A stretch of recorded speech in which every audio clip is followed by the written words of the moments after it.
If you have a collection of tight knitted turtlenecks from last year that you kind of already know you're not going to wear this fall, then I might have the perfect DIY for you. This is the before.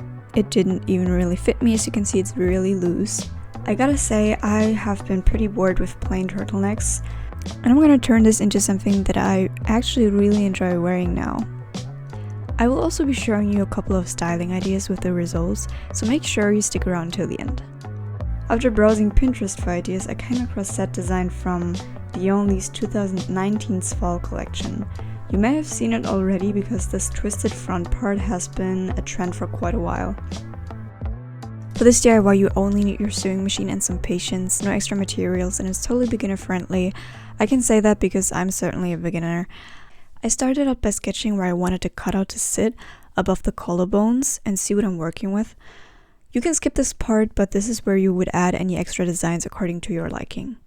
Make sure to leave enough space at the top underneath the neckline. I was mostly eyeballing this, but make sure that your markings are symmetrical and not too short. So first off, you need to open the sides, and since I couldn't do this with a seam ripper, I carefully cut it open right next to the stitch to remove the front part. Take the front part and cut it into a square using the length of the shortest side. Remove any excess fabric.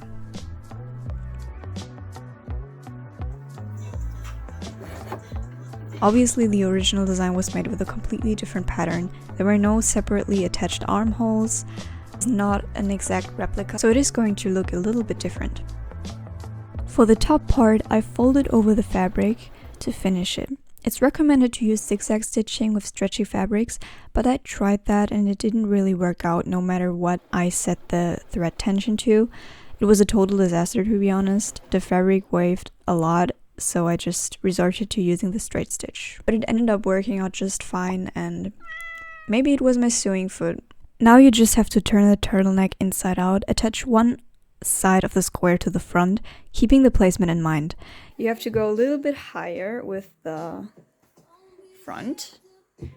It's supposed to be here, but I removed it. I'm gonna move it up here because it will pull the fabric and remove any waiving, at least almost to the top of the actual sleeve. Okay, so this is what we don't want to have, right?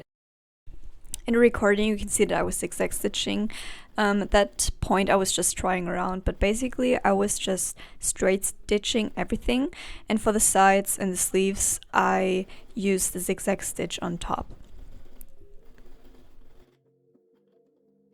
Now flip over the square to pin it symmetrical to the other side and repeat the process. You can also put it on to adjust it in front of a mirror. Important to note here is that the fabric should cover the nipple. When pinning, be careful not to pull the fabric too much and just sew along the side. Here's me finishing up the sides with a zigzag stitch on top. Right after finishing the other side, it's going to look a little bit weird, like a triangle. That's normal because the fabric is pulling itself. Now because my fabric was a little loose and the whole top was too big in general, it caused a lot of pulling around the arms. I fixed this by putting it on inside out and pinning / marking where I wanted it to fit. You have to try around a little bit depending on what you're working with.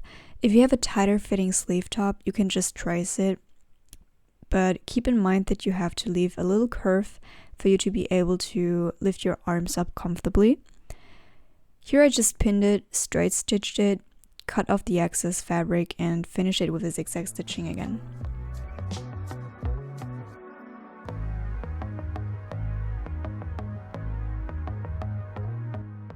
So that's it. You could technically include that bottom part of the original design from the fabric we cut off at the start, but I like it open like this so you can technically put the top on top of what you're wearing underneath.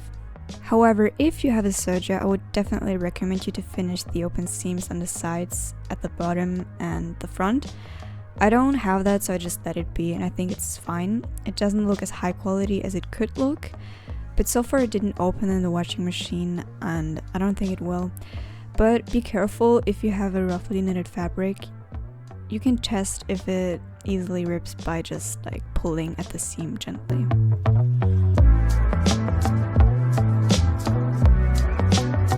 The collection had a lot of like office-esque looks, but like with a very feminine twist. I think it looks absolutely adorable layered with a corset and lace.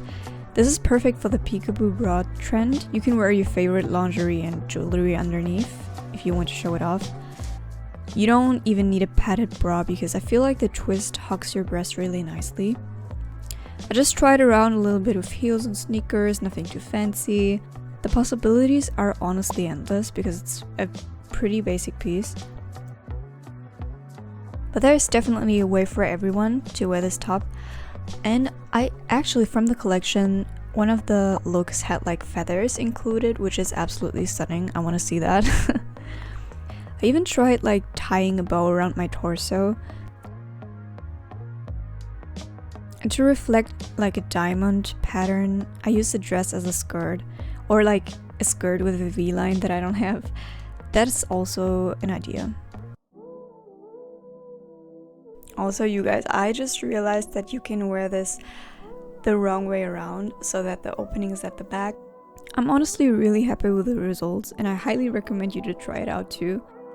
Feel free to let me know how you would style it, what your favorite outfit idea is, and if you want to try this DIY. I would love to see it. With that being said, I hope you guys enjoyed this video. If you did, make sure to leave a like and a follow. You can also check out my Instagram. I have a lot of other fashion related and DIY videos coming up on YouTube that you definitely don't want to miss out on.